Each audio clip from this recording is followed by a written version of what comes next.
ಮಾಧ್ಯಮದ ಸ್ನೇಹಿತರಿಗೆಲ್ಲ ಸ್ವಾಗತ.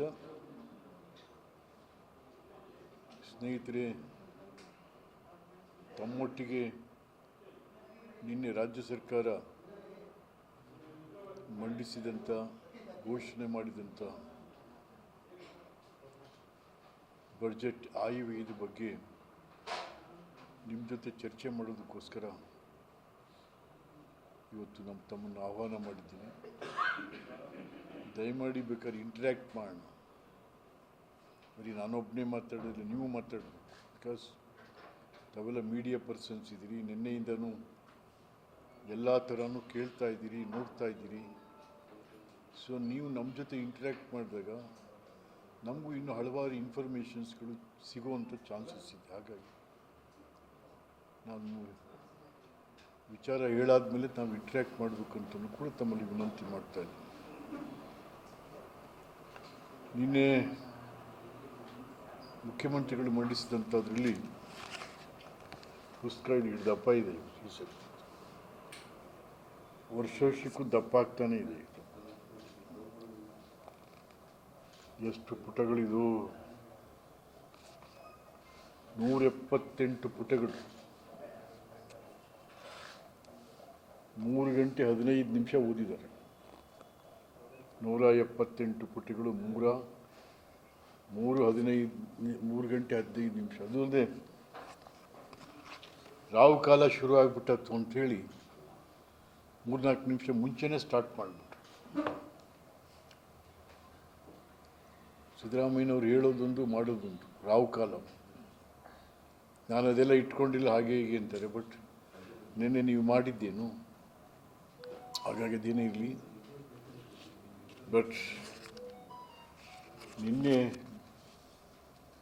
ತಾವು ಮಾಡಿದಂಥ 4 ಲಕ್ಷಕ್ಕೂ ಮೀರಿದಂಥ ಬಡ್ಜೆಟ್. 4 ಲಕ್ಷಕ್ಕೂ ಮೀರಿ. ಕಳೆದ ಸಾರಿ ತಾವು 3,70,000 ಕೋಟಿಯಷ್ಟು ಕೊಟ್ರಿ. ಅದು ಹೇಗಾಯಿತು ಅನ್ನೋದು ಹೇಳಬೇಕಲ್ಲ ರಾಜ್ಯಕ್ಕೆ, ನೀವು ಹೌಸ್ಗೆ. ಇದು ಹೌಸಲ್ಲೂ ಯಾರೂ ಕೇಳ್ತಾ ಇಲ್ಲ. ಇದನ್ನು ಕಳೆದ ವರ್ಷ ನಾವು ನಿಮಗೆ ಒಪ್ಪಿಗೆ ಕೊಟ್ಟವಲ್ಲ, 3,70,000 ಕೋಟಿ ಸಮಥಿಂಗ್. ಅದು ಏನೇನಾಯಿತು, ಎಷ್ಟು ಈ ರಾಜ್ಯ ಅದರಿಂದ ಅಭಿವೃದ್ಧಿ ಆಯಿತು, ಈ ರಾಜ್ಯದಲ್ಲಿ ಶಿಕ್ಷಣ, ಆರೋಗ್ಯ, ಉದ್ಯೋಗ ಇವೆಲ್ಲ ಎಷ್ಟು ಉನ್ನತೀಕರಣ. ಅದು ಫ್ಲ್ಯಾಶ್ ಬ್ಯಾಕ್ ಬೇಕಲ್ಲ ಅದಕ್ಕೊಂದು. ಅದೆಲ್ಲೂ ಹೇಳಲ್ಲ. ಅದು ನಾವು ಯಾರು ಕೇಳೋದು ಇಲ್ಲ, ಅವ್ರು ಹೇಳೋದು ಇಲ್ಲ. ಅದು ಭಾಳ ಇಂಪಾರ್ಟೆಂಟ್. ಅದು ನಮಗೆ ಕಳೆದ ವರ್ಷ ಈ ಸದನ ಕೊಟ್ಟಂಥ, ತಮಗೆ ಒಪ್ಪಿಗೆ ಕೊಟ್ಟಂಥ ಈ ಹಣ ಯಾವ್ಯಾವ ರೀತಿ ಖರ್ಚಾಯಿತು, ಅಷ್ಟು ಬಿಡುಗಡೆ ಆಯಿತಾ? ಇನ್ನು 80,000 ಕೋಟಿ ರೂಪಾಯಿ ಬಿಡುಗಡೆ ಆಗಬೇಕು. ಕಳೆದ ಸಾರಿದು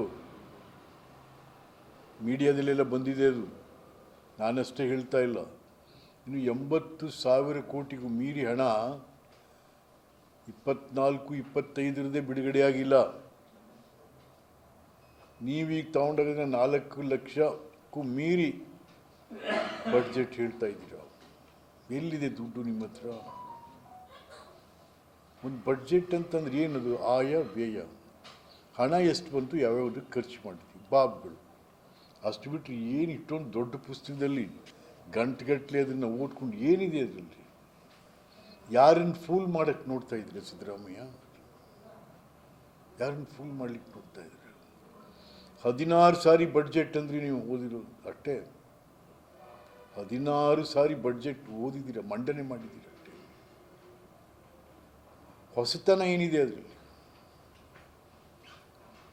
ನೀವು ಈ ದೇಶದಲ್ಲಿ ಕಾಂಗ್ರೆಸ್ನವರೇ ಕೊಟ್ಟಿದ್ದಾರೆ ಹೊಸತನಗಳನ್ನು.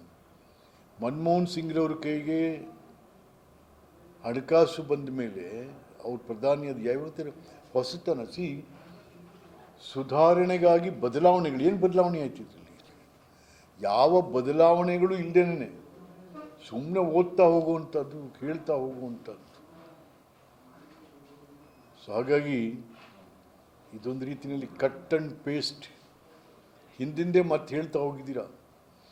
ಸೆಂಟ್ರಲ್ ಗೌರ್ಮೆಂಟ್ ಬಡ್ಜೆಟ್ ಇದರೊಳಗೆ ಸೇರಿಸ್ಬಿಟ್ಟಿದ್ದಾರೆ, ರೈಲ್ವೆ ಅದು ಇದೆಲ್ಲ ಸೇರಿಬಿಟ್ಟಿದೆ ಇದರೊಳಗೆ. No no, you can't fool the people of Karnataka, mister Siddaramaiah. ಮತ್ತು ನೋಡಿರಿ, ನೀವು 16 ಬಜೆಟ್ ಓದೋದಕ್ಕೆ ನಿಮ್ಮನ್ನು ಇಷ್ಟೊಂದು ಬೆಳೆಸ್ತವ್ರು ಯಾರು? ಎಚ್ ಡಿ ದೇವೇಗೌಡರು ಆಗಿನ ಕಾಲಕ್ಕೆ ಅವರೇ ಫೈನಾನ್ಸ್ ಇಟ್ಕೊಂಡು ಮಂಡನೆ ಮಾಡ್ಬೋದಾಯ್ತು. ನಿಮ್ಗೆ ಅವಕಾಶ ಕೊಟ್ಟರು ಅವರು. ಎಲ್ಲಾದರೂ ಒಂದು ಥ್ಯಾಂಕ್ಸ್ ಅವ್ರಿಗೆ, ಎಲ್ಲಾದರೂ ಒಂದು thanks.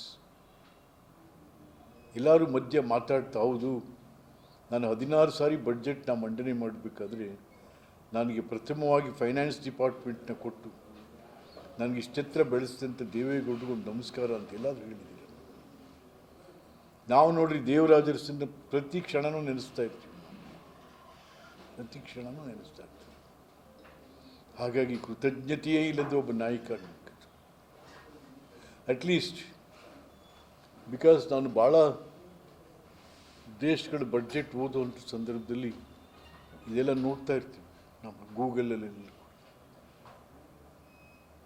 Any democratic ideology countries ಅವನು ಬಜೆಟ್ ಓದೋಕ್ಕೆ ಮುನ್ನೆ ಸ್ಟಾರ್ಟಿಂಗ್ ಹೇಳ್ತಾನೆ,